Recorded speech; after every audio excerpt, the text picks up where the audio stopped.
Bernard, our esteemed director, was going to do this film starring his wife, Alexandra. And Alexandra Pig she was an extraordinary actress, and I was going to play Casey Lemon's friend. And then Alexandra was pregnant, so she said that if anyone was going to play the part, it sure better be me. So I stepped in by accident. All right. Candyman, Candyman, Candyman, Candyman. Candyman. What was my preparation? Really, I had to get allergy tested because I was allergic to bee stings and Bernard didn't believe me.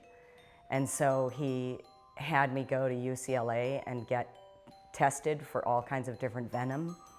And turns out that I was, in fact, allergic to bees. That was my biggest preparation. That and pizza, because Bernard wanted me to be a little bit more round, so I ate a lot of pizza. We've got a real shot here, Bernadette. An entire community starts attributing the daily horrors of their lives to a mythical figure. Now, if Trevor and Archie were in on this, do you think they'd chicken out? In a second. Exactly. All right.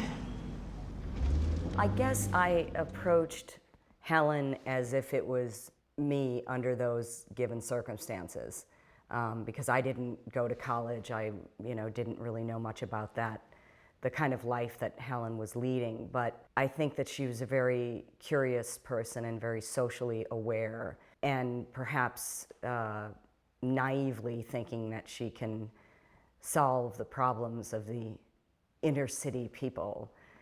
But she was so passionate about what she was doing and what she was finding out. So I had that in common with her.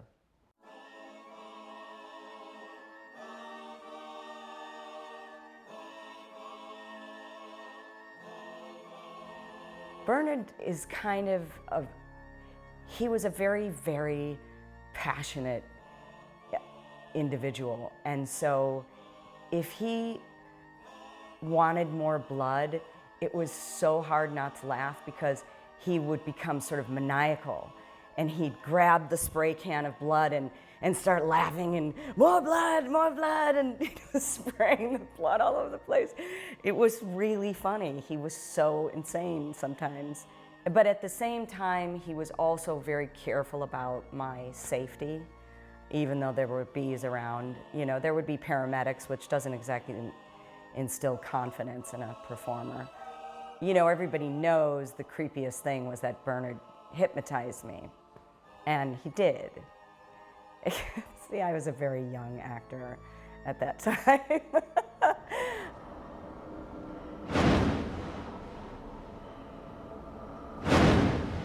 Do I know you?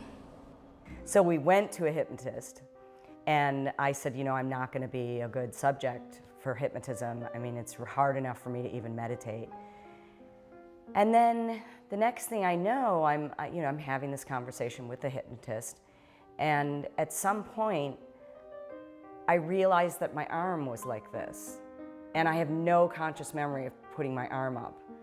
And I was like, no, that's super creepy. Let's do it again. When Helen, falls under the spell of Candyman, my whole face would look different and quite beautiful. And they would put more mascara on me, but something was unusual in the way that my eyes looked in those moments in the film. And that was because I was in this kind of hypnotic state. I won't do that ever again on any film. So don't ask if you're thinking of it.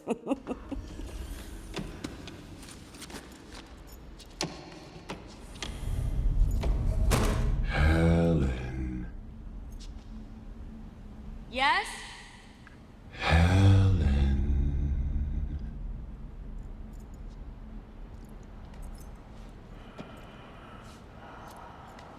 Who is that? Well, the first thing you notice about Tony Todd is he's quite beautiful, and He has an extraordinary voice. Be my victim. And there was always a kind of melancholy in him that's just naturally like in his personality. He was very tall, very handsome, and very gentle. And there's a moment in the movie where they decided to scare the hell out of me. Still kind of mad about it. But it's the moment where he busts through the mirror with the hook and when I'm in the bathroom. And that was a thing that they planned because Bernard thought it would be funny to shoot my actual terror. But Tony wouldn't do it. And it took them a really long time to convince him to actually do it. So what you see on film is real. Like, I ran off the stage and I ran out of the sound stage into the parking lot and I was like, oh, where am I going? And then, of course, he felt so terrible that I was really scared. But it's all right, Tony.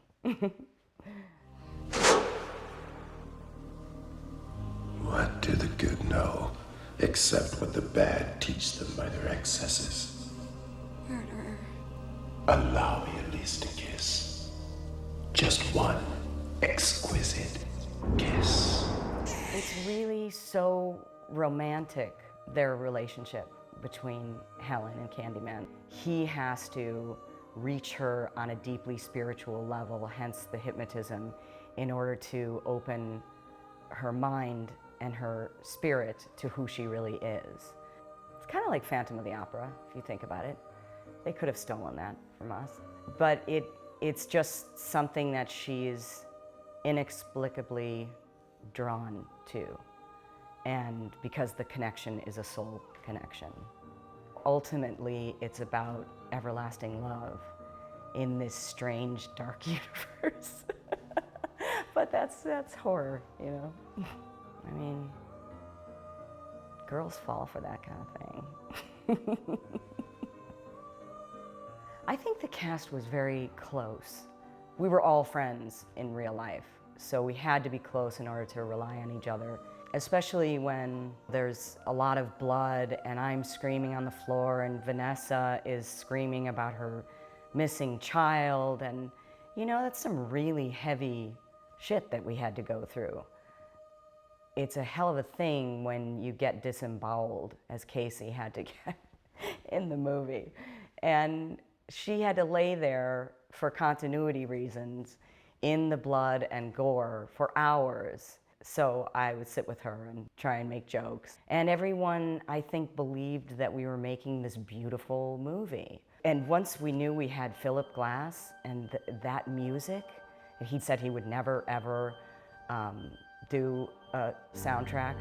Bernard can talk people into anything. Case in point. But when we got that music, you know, that changed the movie. It gave it a haunting intensity and also a hypnotic quality. And so once you got into that rhythm from the opening sequence, you're in for the ride.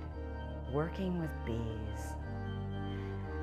Well, you might not believe me, but it's actually quite pleasant because bees have fur on them. This is gonna creep you out if you don't like bees. But so it kind of feels like little Q-tips like around your face. They don't feel like bugs. They feel like little furry creatures.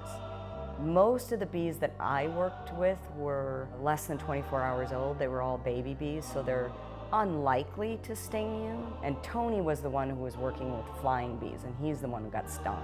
When they had flying bees also, they had these nets that were all set up around, like in the Candyman's lair.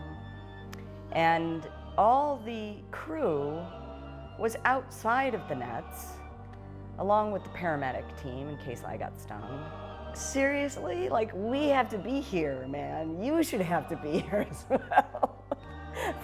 And everyone's got like safety things on and everything. I think they were much more scared of the bees than I was.